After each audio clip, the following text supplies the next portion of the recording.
কথা বলছিলাম সহকর্মী মিথিলা নাজনীনের সাথে, জানাচ্ছিলেন কমলাপুর রেল স্টেশনে ঘরমুখ মানুষের যাবার সর্বশেষ পরিস্থিতি সম্পর্কে।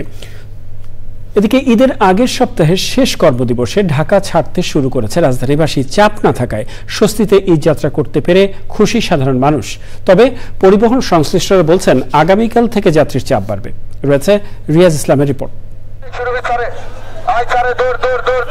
স্বজনদের সঙ্গে ঈদ উদযাপনে বাড়ি ফিরতে শেষ কর্মদিবসে রাজধানী ছাড়ছেন নগরবাসী। স্বস্তিতে ঈদ যাত্রা করতে পেরে খুশি যাত্রীরা।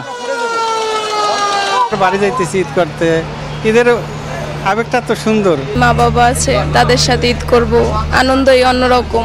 সিট নিলাম এখন, এটা 500 টাকা, এটা 600-700 টাকা বিক্রি হয়।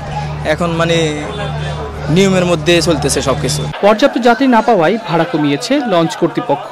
3-4 দিন আগে আমরা ভরপুর যাত্রী নিতাম, এই 10টা-11টার ভিতরে লঞ্চ ভরে যেত, কিন্তু এখন যাত্রী পল্টন পুরো পরিষ্কার, কোনো যাত্রীর কোনো সমস্যা নেই। গার্মেন্টসগুলি ছুটি হয়েছে, আজকে ছুটি হবে। আজকের আমরা যাত্রী ওরকম চাপ হবে না। আগামীকালকে থেকে আমাদের ঈদের যাত্রীটা হতে পারে, আমরা এই প্রত্যাশায় আছি।